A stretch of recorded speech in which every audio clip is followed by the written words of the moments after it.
เช้าสบายดีเด้อทุกคนสบายดีตอนเลงจากเมืองโรมประเทศอิตาลีทุกคนอันนี้ก็กำลังจะไปซูเปอร์มาร์เก็ตทุกคนเพราะว่าเขาอยากกินข้าวเนาะอยากกินลวกผักกับเจียวก็เลยที่ไปเฮ็ดที่ไปเอาซื้อเครื่องนี่แหละมินิมาร์ทแล้วก็มาเฮ็ดเนาะมาเฮ็ดจะกินเจียวกับลวกผักทุกคนที่แห่งก็ออกมาเลยเด็กใส่มินิมาร์ทมันอยู่แถวนี้จะไปซื้อมะเขือเนาะเอเชียอยู่เชิงโอ้อากาศหนาวทุกคนรู้สึกว่ามันหนาวเป็นน้ำเข้าบ่สบายโอ้อยู่พุ่นแค่บ่ข้ามทางเว้ยเอาละข้ามทางมาเนาะแค่เราไปพุ่นเลยโอ้เบิ่งผิดจะเป็นอย่างทุกคนทหารตำรวจนะแล้ววันยามอยู่ตลอดเลยคือนี่ก็เห็นอยู่ตามมุมซีแยกจับปืน2 คนหรือว่ามันจะมีสงครามบ่วะมันเกี่ยวบ่วะตอนนี้เวลา6 โมงบ่ายเช้าทุกคนยางมาเช้านาทีเนาะไปซื้อเครื่องก่อนฟังพุทธโอ้ประทานขาบแล้วขาปลาเงี้ยวซะเมืองใหญ่เลยทุกคนโรม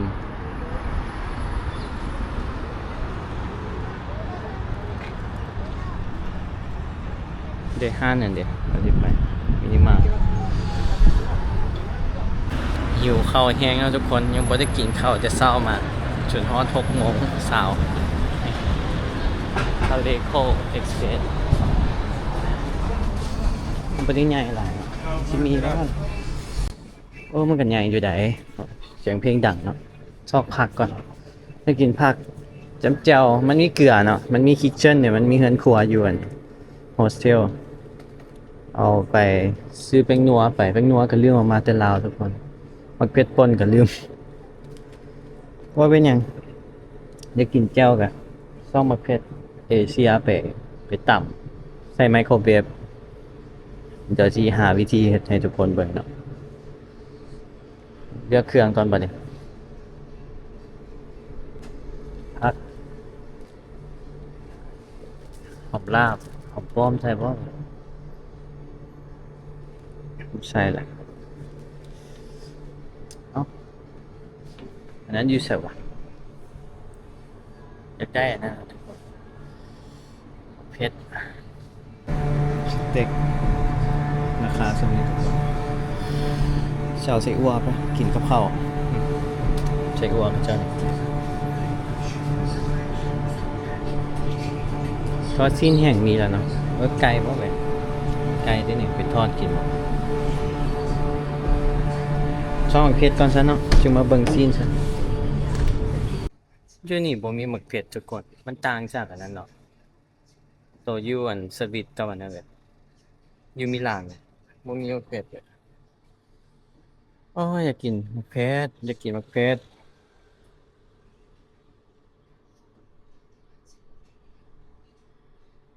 ไปหม้องอื่นบ่ซุปเปอร์มาร์เก็ตอื่นบ่ไปซุปเปอร์มาร์เก็ตอื่นเอาซะมีแต่ขิงมะนาวมะเขือบ่มีมีห้างขายผักอยู่นอกทุกคนแบบนี้แต่มะเขือบ่มีเนาะมะเขือดิบ Perché se non pago che succede? บ่มี Grazie. Buonasera. Questo?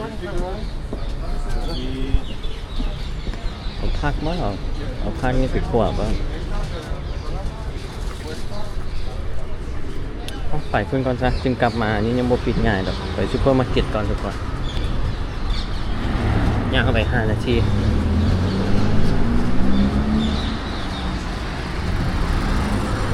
มาเบิ่งกันเนาะทุกคนว่าอยู่ไหนนี่สิมีหรือบ่มีบ่มีแค่นี้ซะเผ็ดมันเผ็ดกระหายมันเผ็ดแห้งทุกคนตอนนี้เข้าใจบ่แบบ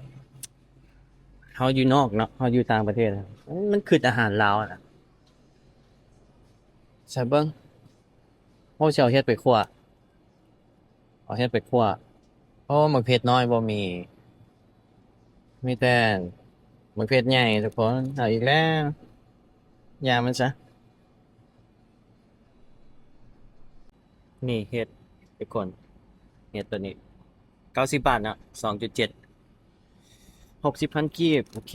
มาไปมักเผ็ดดิแม่ไปเอาเฮ็ดไปคั่วกินเอาพักเนี่ยซะได้สั่งบ่นี่บ่ได้สั่งจิบ่น่าจะได้สั่งอันนี้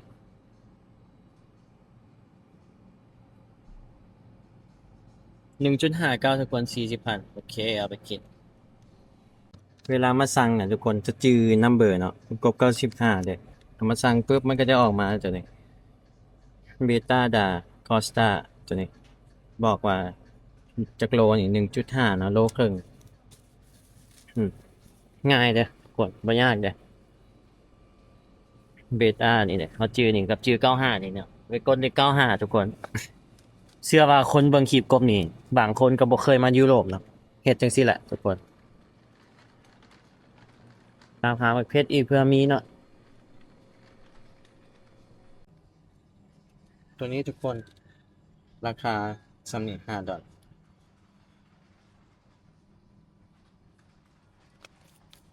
หมูบดดีกว่าเฮ็ดแฮมเบอร์เกอร์ว่ะเดี๋ยวเฮาสิไปคั่วใส่นี่นะคั่วผักคั่วนี่เปลี่ยนเมนูเฮ็ดคั่วเอาซะอันนี้ราคาไข่ทุกคนไข่6หน่วยเลข6สำนี้เนาะ6หน่วยทุกคน$2.19 70ปลายบาทละเอาไข่ไปนำมัน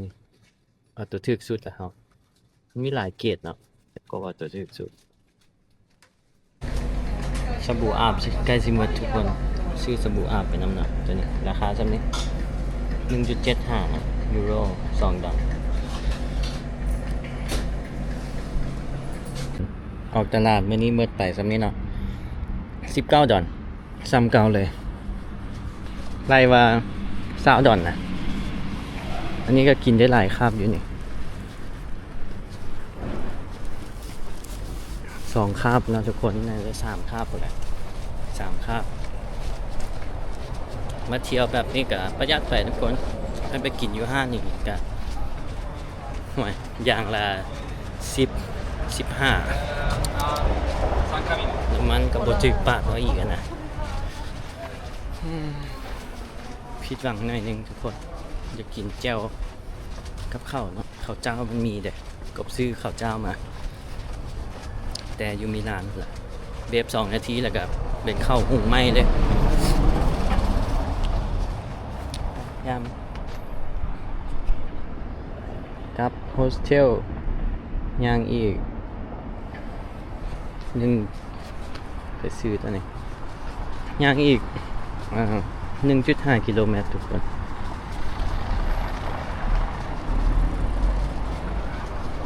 งามเด้มิลานนะมิลาน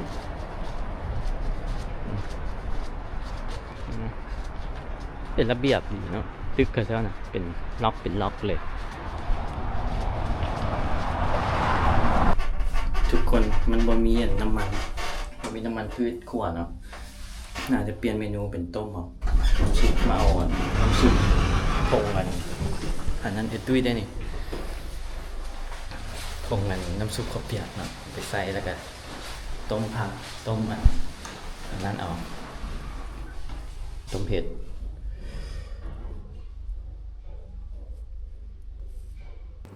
นี่ทุกคนแกงเนาะมีซีนหมูมีผักมีพริกไทยเนาะเป็นเม็ดเขาเลี้ยงขาดบ่ได้กับผงอันนี้ข้าวเปียกเนาะลืมเก็บมาหลายเขาเจ้าเก็บทิ่มเนาะอยู่บ้าน Airbnb ตอนนั้นนะก็เลยลืมเก็บเอาอันนี้ใส่แซ่บเลย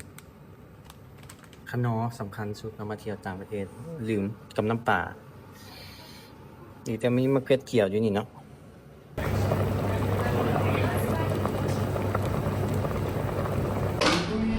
ลองหุงข้าวมาทุกคนแกงเรียบร้อยแล้วเอามาเผ็ดใส่แล้วแบบเป็นตะกินขนาดเลยเผ็ดจีดเลยมาเนี่ยคักๆรสชาติแซ่บเป็นแกงไก่นะแกงไก่เนาะคักเลยเอาท่าหุงข้าวนะตอนนี้ลองเบิ่งจะสิเป็นหรือเปล่ามันมีข้าวฟรีก็เลยว่าหุงเบิ่งแต่ว่ากบก็มีแหละซื้อมาแล้วข้าวเบียบ2 นาทีก็ได้กินจะลองสูตรแคมปิ้งเบิ่ง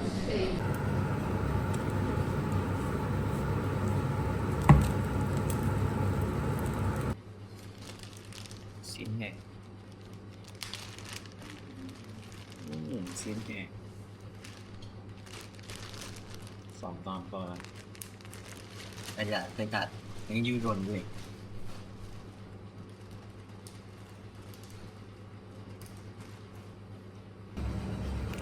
ชิ้นแห้งกับแกงก่อนแกงเฮ็ดเองกับมือเนาะเองกับมือเนาะ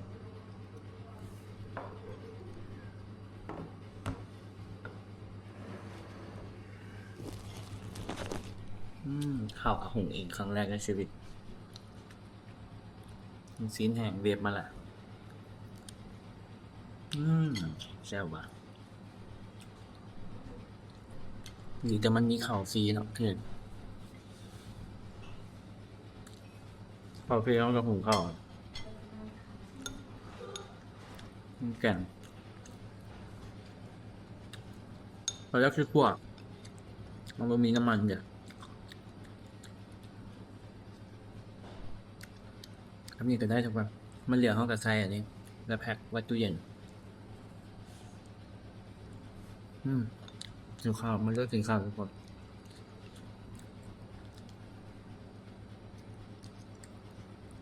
เอาไปกินอยู่นอกประมาณ15 ยูโรแพงอ่ะเขาให้ดูที่มันประหยัดได้หลายอย่างทุกคนจะกินอย่างแซ่บๆเลยกลับบ้านไปได้กินเอาเนาะมาเอาประสบการณ์เลยทุกคน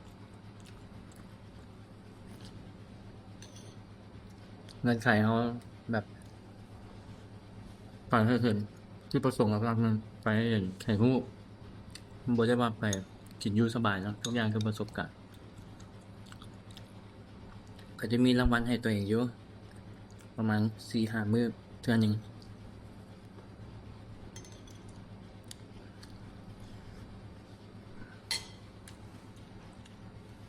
ครับทุกคนกินได้2 คาบ 3 คาบเนี่ยใครเนาะใครซื้อมา6 หน่วยต้องเก่ง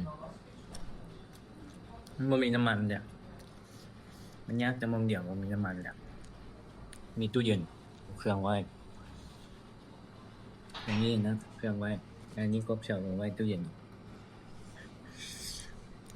กินก่อนทุกคนแซ่บนะดีใจเมื่อนี้ได้กินอะไรเผ็ดๆแกงเนี่ยสวยชีวิตได้ในแกงกินอิ่มแล้วทุกคนอันนี้ข้าวกบเนาะที่ว่าซื้อมาเวฟ2 นาทีทุกคนแต่ยังไม่ได้กินเนาะมันก็ดีเขากะเอาไว้มื้อหน้า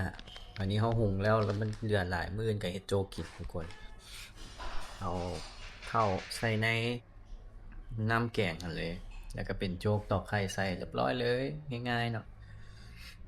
ดีนะโฮสเทลนี่มีข้าวให้โฮสเทลเก่าก็มีข้าวให้มีอันแพ็คให้แพ็คอีกอยู่นี่บ่มีแพ็คต้องเอาฝางวมถ้วยแล้วก็มีตู้เย็น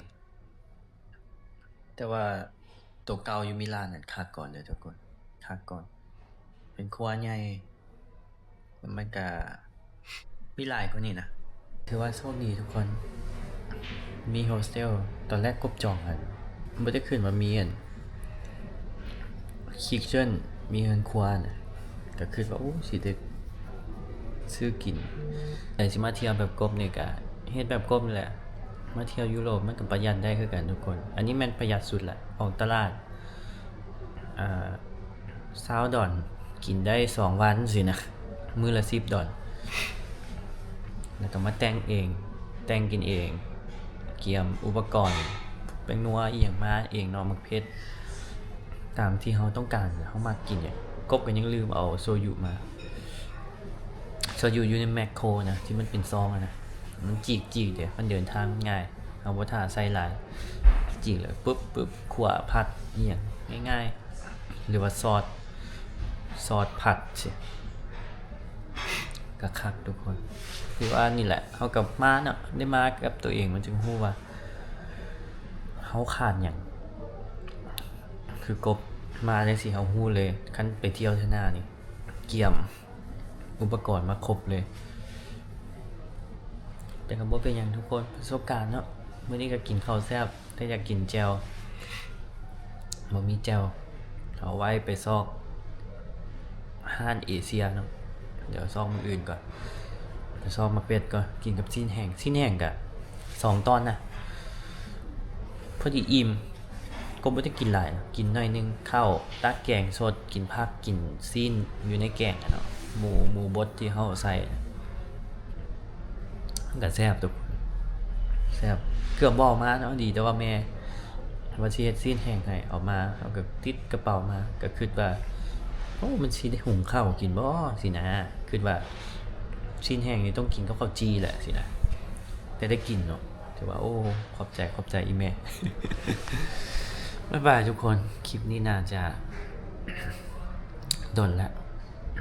กบกับพยายามอัปเดตคลิปเนาะทุกคนและผู้ใดที่อยากเลี้ยงเข้าเวนโมมาได้เด้อทุกคนเวนโมแล้วก็เซลขอบใจทุกคนที่ติดตามแล้วก็เบิ่งจนจบเด้อขอบใจทุกคนที่เบิ่งบ๊ายบายเด้อทุกคนเจอกันคลิปหน้าบ๊ายบายเดี๋ยวกบไปสินอนพักก่อนกินยาตอนนี้9:40ละ